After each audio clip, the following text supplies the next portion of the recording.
But anyway, so she's making out with this old dude who got her on the float, and then she meets Matthew Lillard's character, who's Brock Hudson. Brock Hudson! And I do enjoy... The real star of the show. Yeah, really.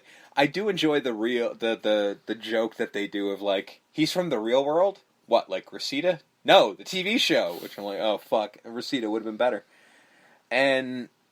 So then she's explaining... I do enjoy the random clips of him on the real world. Because you know what? Show. Have you ever seen the fucking real world? That's the real world. That was 100% accurate. Yeah. I was like, Jesus, why did people watch this show?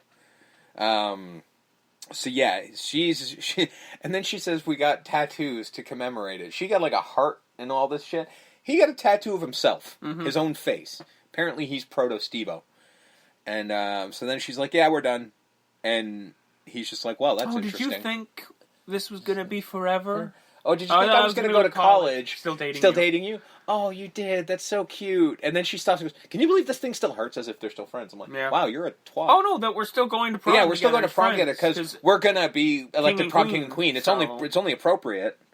And he's like, although not as heartbroken as you would hope. No. You know what I mean? That's, again, I'm supposed to be... Zach Tyler. Come on. Well, we get to that in a minute, but I'm like, how the fuck are we supposed to feel for this guy? He doesn't seem to give much of a shit that his girlfriend's gone. Yeah. Right? Like, it's so weird. We do then meet Brock Hudson. Mm-hmm. And he is everything that Matthew Lillard is in every movie. Pretty much. Which is, I mean, Matthew Lillard is a goddamn treasure. We do see Lainey in art class, and the teacher kind of gives like, yes, this is great and all, but where are you in this? Yeah, because she's made this talent. Like painting that's like all this thing because she found out about some like fucking problem in the Sudan or something like that, where it's just like this is about a hurricane or something like that. And, problems, exactly. Yeah, but you're not in this. Yeah, like this is not art is about you. So then we get Clea Duvall and her friend popping up, Misty and Savannah. Sure, I know Clea Duvall. I don't even know who the other girl is. No. They go up and just be like... We'll discuss her more when we discuss the faculty. Yes. And other things. She's in a couple other things, too. So they go up and be like, hey, Lainey, we were talking about you while we were in fucking Italy, and we were thinking about artists, and we're like, they're most noticed are when after they're dead, like Van Gogh, and they just start naming a bunch of other ones. And it'd be great if you just killed yourself. You'd be so much more famous. Yeah. Horrible fucking people. Also, the way is it just me, or the way they frame her entering the scene? Yeah. Is that she's going to be like her weird art class friend. Yeah, it does seem, she does come up very friendly. And then she's just not. And then it just turns. I think the idea is to throw us off the scent, to realize that there is a reason why Lainey is so fucking against everybody. Yeah. Because otherwise, in all fairness, and there is plenty of points in this where I'm like, Lainey's just a bitch.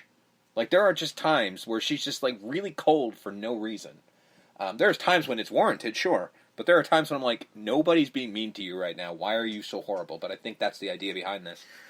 Is whenever people are being nice to her, they tell her to kill herself. We get the campus DJ pretty much outing Zach, being like, yeah, it's too bad that Taylor broke up with you, bro. Yeah. And he's like, well, fuck. And then this is when he starts talking to Paul Walker, being like, there's all these girls in the school. I could take any one of these girls and turn her into the prom queen in 6 weeks. Taylor Vaughn is nothing. As Taylor's there with Brock, who's like signing autographs. Yeah. And he's like, all right, I got this. So the bet. We get the bet. Yes. 6 weeks. We're going to pick someone to turn into the prom queen. Mm-hmm. And it's just like, her, no, she's, you can... Yeah, there's one girl... okay, no, I have to point out one thing, because they're talking about girls. And this is where I'm like, I don't understand the physics in this world. They talk about one girl who's walking by. And FBJ is just like, look at this girl, right? Kind of cute, kind of Chelsea Clinton vibe going on. I could see myself with her. As she's walking right by, I'm like, guys, she can hear you. Also, let me just reach back to that 20 years ago reference. Well, and just grab that real quick. Well, it was timely then. But even Chelsea Clinton, really? I never thought she was attractive, but I'm guessing they did. I don't know. I don't think California Bros also thought she was attractive. I don't know. I mean, it might have just been that the extra happened to look like her, and they threw that in the script. Yeah, maybe. But yeah, like I'm like, guys, they can hear you. And then there's other times where people are talking. I'm like, there's no way they heard you. Yeah. But you know. And here comes Lainey Boggs. Yeah, a bunch of bags and just. Oh, I also want to point out the girl that fucking is picking the wedgie. Because they point out, like, one girl, and they're like, rectal archaeology, because she's picking a wedgie. Do you think that girl goes around in life going, I was the chick picking the wedgie, and fucking, and she's all that. Buy me a drink.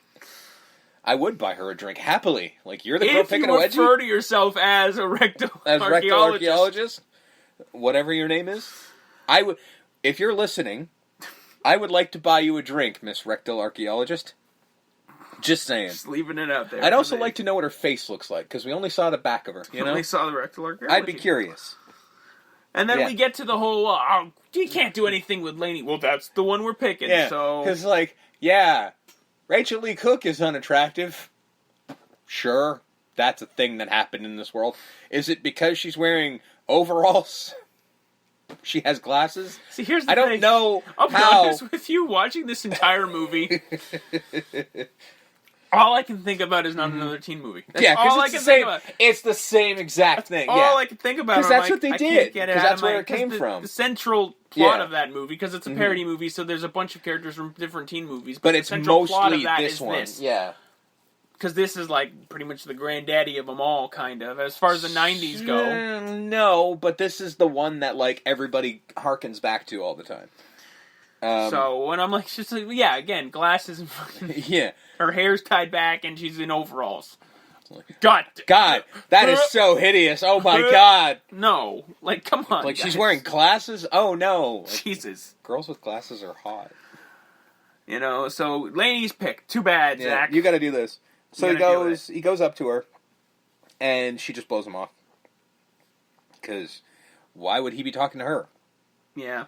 Well, before that, he goes home and we meet his sister, and this is where the acceptance letter subplot begins. It doesn't end anywhere. No, but it begins. It doesn't go anywhere because it just sort of gets swept under the rug pretty quick. You haven't gotten any letters, have you, son? No, Dad. No. You know, well, that's weird. This week. Yeah, it's like that's weird. And like maybe I should check with somebody because the whole thing is about him going to Dartmouth, and he doesn't want to go to Dartmouth, but he can't tell his dad he doesn't want to go to Dartmouth. And then he goes to his room, and surprise, he actually has gotten a bunch, and they're all accepted. Yeah, he's got acceptance letters from every college, every fancy ass college you can think of. But he can't decide because he's indecisive. This is as far as this goes. Mm-hmm. You know? So this is where Lainey just blows him off. I thought it was before that, but whatever. No. It really doesn't matter because a lot of this shit can be picked out of the air. Anyway. Well, she blows him off twice.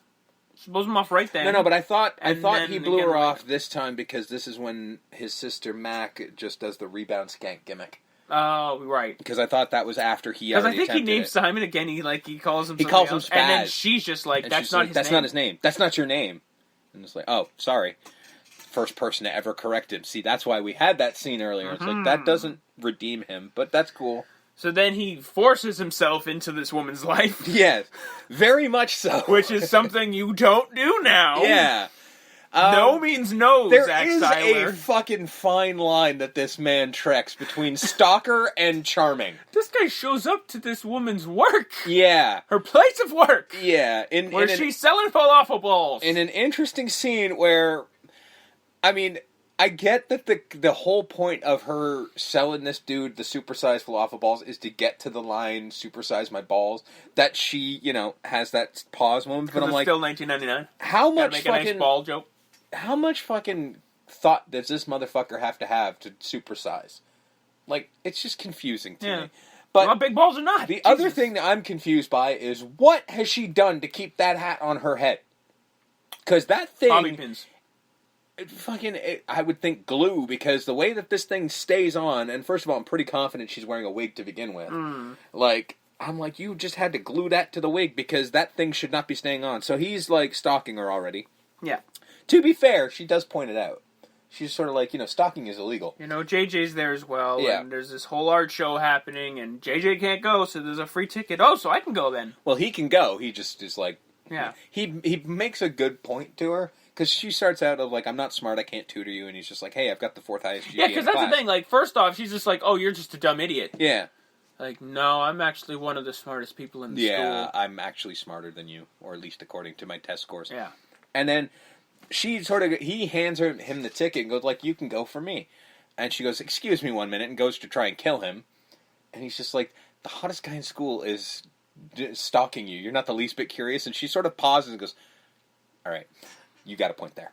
So she just goes over and goes like, hey, all right, fine, meet me there. It's this time. And he goes, hey, do you want to get some dinner? No. All right, well, fuck you then.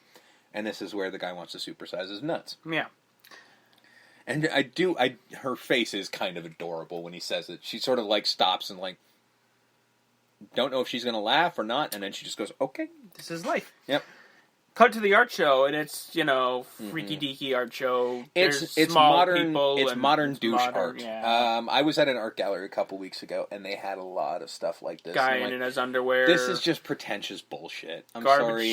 Garbage bin on fire. Yeah. Lainey's in a fucking sheet, and she's got her face painted white. Be silent. Be still. It's all fucking nonsense. It's artsy fartsy nonsense. I'm sorry. I know maybe I'm not smart enough to get it, but modern art is shit. So Zach does get called up to the stage to do something. Mm-hmm. And the only thing he can think of is that he's got a hacky sack. Yep. Then he starts doing the hacky sack thing. Yeah. And then he slowly turns it into just like never drop it. Mm-hmm. Can't let it drop. You can.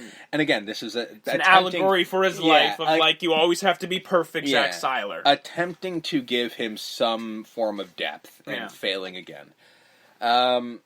So he just, eventually it drops, and they're all just like, oh my god, that was amazing, and even she starts clapping, and it's like, what the hell? And he's all excited, and they leave, and they're like, oh my god, that was amazing, and he's like, you could tell me I sucked, and she's like, oh yeah, you sucked, whatever, you were horrible, and then he compliments her. Mm-hmm. Your eyes. Yeah, your eye. Have you ever thought about wearing, like, do you always wear glasses? And she's like, well, I have contacts, I just don't like them. And he's like, because your eyes are really beautiful. And then she's like, well, what the fuck, man? I'm like, this is the one thing he's done that's actually not mean. Like, he's not fucking intruding on your life. He's actually complimenting you, and this is the time when you snap? Lady, come on. I don't get it, but alright. So she's just like, no, you're talking about my eyes. It's called surreal. Like, she makes a whole fucking art thing. So she kicks rocks. Yeah, and she's like, I'm out. Fuck you. And he's like, alright, this is how my life goes, okay?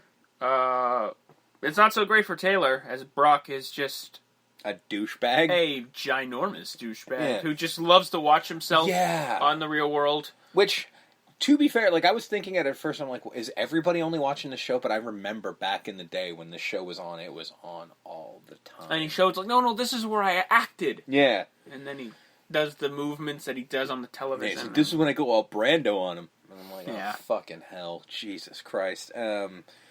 And then this is what I don't understand. She gets the feeling, maybe this was a bad idea. You think? But that doesn't go anywhere. No. At all. No, because then it's him that makes that call. Yeah, and she's upset by it. I don't understand. So Zach not only showed up to this woman's work, he has now shown up to her home. Yep. And made friends with her father and her brother. Yep. Promising him Sega. Yeah, which don't ever do that. Was it 1999? Yep. Yeah, I guess. Well, so. No, this was the decline was definitely late in the game. Full swing. Because this was fucking Sega Saturn territory. Yeah. We were definitely on the downfall. But chances are they don't really have any money. So my guess is he's still playing Sega Genesis. That's what I'm guessing. I don't know. Wayne does bring up a good point later. Just like, well, fuck, I bought a house. I think I'm doing pretty good. Yeah, but Laney's helping with groceries, as is Simon. So they don't have money for frivolous things like video game systems. Fair enough. Hell, my parents seem to have more money than them, and I didn't have no fucking Sega Saturn. So he convinces her to go to the beach. Mm-hmm. And they go to the beach, and everyone else shows up. Yeah.